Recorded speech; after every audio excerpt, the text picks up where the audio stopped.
네, 여러분 안녕하세요. 2월 1일 화요일 비탐생에 오신 걸 진심으로 환영합니다. 기도하시겠습니다.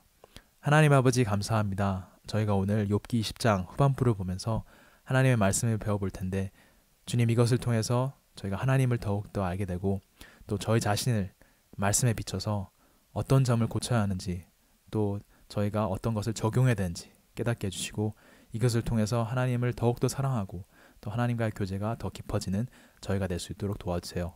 감사드렸고 모든 말씀 예수님의 이름으로 기도드렸습니다. 네, 오늘은 욥기 20장 12절에서부터 29절을 같이 볼 텐데요. 이것은 소발의 두 번째 대답이자 마지막 대답입니다. 마지막이라서 그런지 이 논리를 사용하는 것뿐만 아니라 격한 감정을 섞어서 욥에 대해 말하고 있습니다.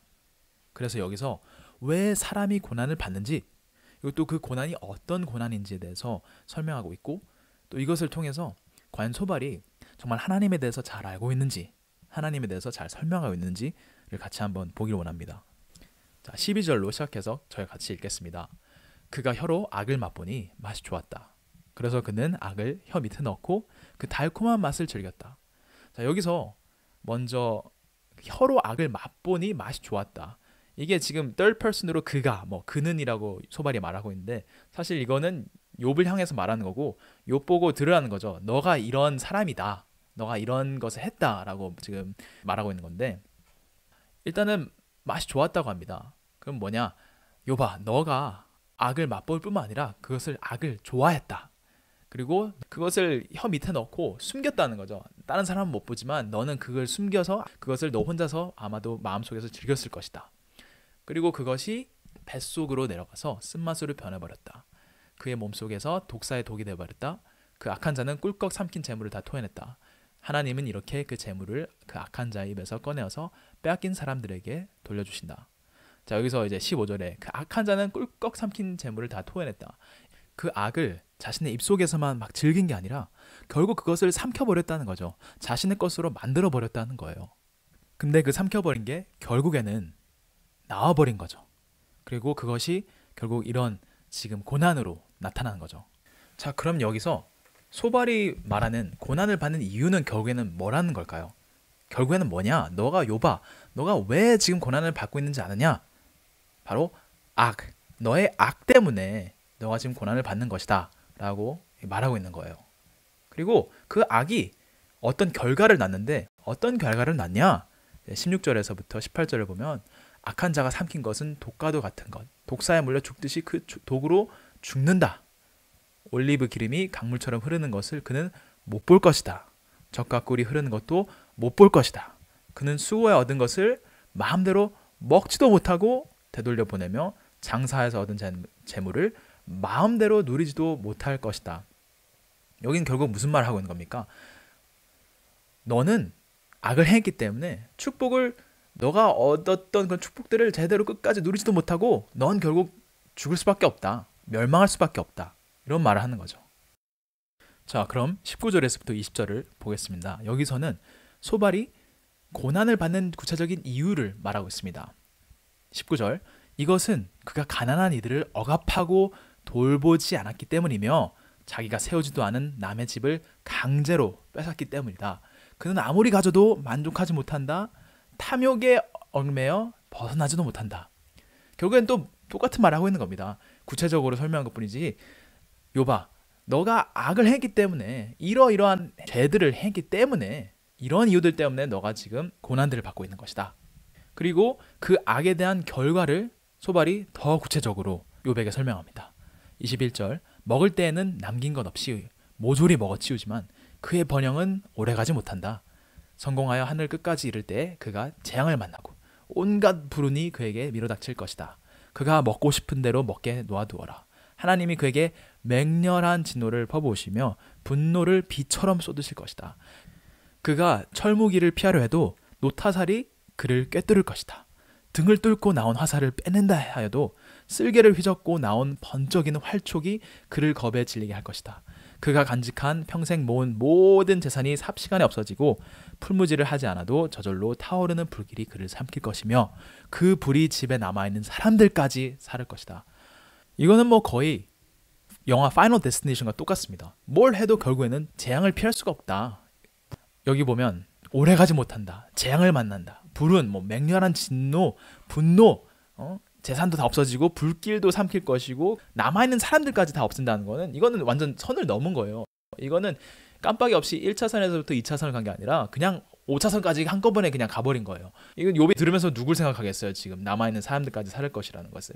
가족까지, 그것도 심지어 죽은 자녀들까지도 건드리는 거잖아요. 이것은 정말 나쁜 놈인 거죠. 자신이 옳다는 것을 증명하기 위해서 다른 사람의 그런 아픔도 헤아리지 않고 그냥 온갖 저주를 퍼붓는 거예요. 이건 거의 뭐 타노스가 와도 타노스도 울고 기저귀 차고 그냥 도망갈 그럴 지금 상황입니다. 그래서 소발이 말하는 악의 결과가 도대체 뭐냐? 모든 것을 잃고 뭘 해도 결국 처참하게 죽는다. 그리고 주변 사람들까지, 가족들까지 죽는다 라고 말을 합니다.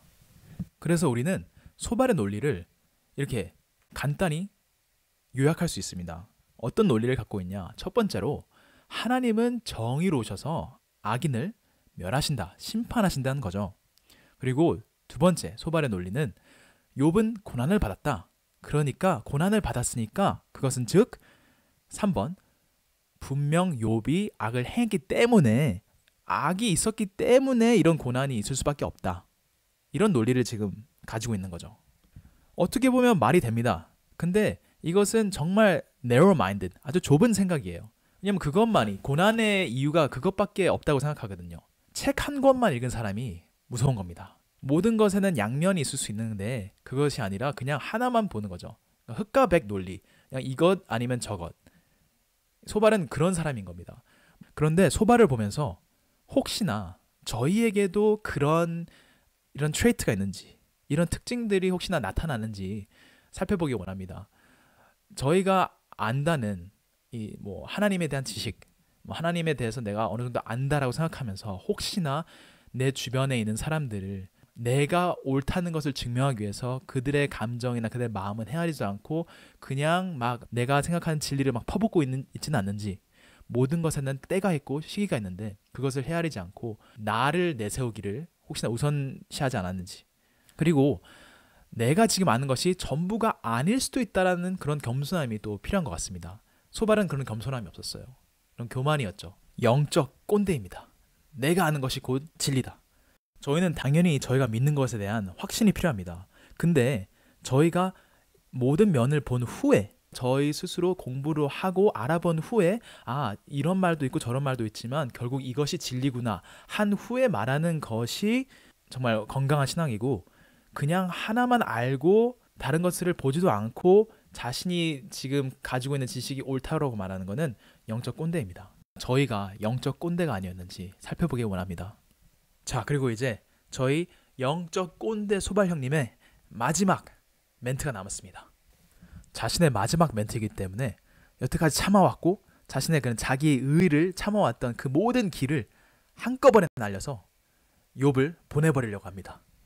27절, 하늘이 그의 죄악을 밝히 드러내며 땅이 그를 고발할 것이다. 하나님이 진노하시는 날에 그 집의 모든 재산이 홍수에 쓸려가듯 다 쓸려갈 것이다. 이것이 악한 사람이 하나님께 받을 몫이며 하나님의 그의 것으로 정해주신 유산이 될 것이다. 소발이 말하는 하나님께서 주시는 악인의 몫과 유산이 결국엔 뭔가요? 멸망이라는 겁니다. 죽음, 패망, 심판, 그것밖에 없다는 겁니다. 소발의 기준에서, 소발의 신앙에서는, 그의 신학에서는 생존 확률은 0%, 희망 확률 0%, 회복도 0%입니다. There's no mercy, there's no compassion. 자비도 없고 긍휼도 없습니다. 오로지 악인에게는 심판만이 남아있을 뿐입니다. 지금 소발이 하는 말이 사실은 틀린 말은 아닙니다. 하나님께서는 의로우셔서 결국에는 악인을 심판하십니다. 멸하십니다. 만약에 이 이야기의 끝이 거기였다면 너무나 슬펐을 것입니다. 하지만 우리에게는 무엇이 있습니까? 바로 복음이 있습니다. 예수님이 있습니다. 로마서 5장 8절에 뭐라고 되어 있습니까? 그러나 우리가 아직 죄인이었을 때, 아직 악인이었을 때, 우리가 악에서 헤엄치고 못 빠져나올 때, 그때 우리가 의인일 때가 아니라 우리가 아직도 하나님 앞에 악을 행하고 있을 때 우리가 아직도 악을 맛보고 즐기고 삼켰을 그 당시에도 그리스도께서 우리를 위하여 죽으셨습니다. 이리하여 하나님께서는 우리들에 대한 자기의 사랑을 실증하셨습니다. 하나님은 자기 자신을 위하여서 한 것도 아니에요. 오로지 우리를 위하여서, 우리를 살리기 위하셔서 예수님을 보내셨고, 예수님은 우리를 위해서, 우리를 사랑하셔서 십자가에 돌아가셨습니다. 예수님을 통하여서 저희의 생존 확률은 100%가 될 수 있습니다. 희망 확률 100%, 또 회복 확률도 100%가 될 수 있습니다. 그것이 저희의 복음입니다. 소발이 말하는 하나님으로부터 받는 유산은 결국에는 멸망이라 했지만, 그리스도를 통하여서 우리가 악을 버리고 죄를 버리고 예수님을 따른다면, 예수님을 믿는다면 우리의 유산은 바로 베드로전서 1장 3절 4절에서 말하듯이 예수 그리스도가 부활하심으로 말미암아 썩지 않고 더러워지지 않고 낡아 없어지지 않는 유산을 물려받게 하셨습니다. 하나님과 영원토록 같이 교제할 수 있고 하나님을 알아갈 수 있는 그런 축복이 저에게 임합니다. 그래서 오늘 이 말씀이 정말 저희를 변화시키고 또 저희가 더욱더 이 세상에서 하나님을 나타내고 그리스도를 나타내는 삶을 사기를 주님의 이름으로 축원합니다.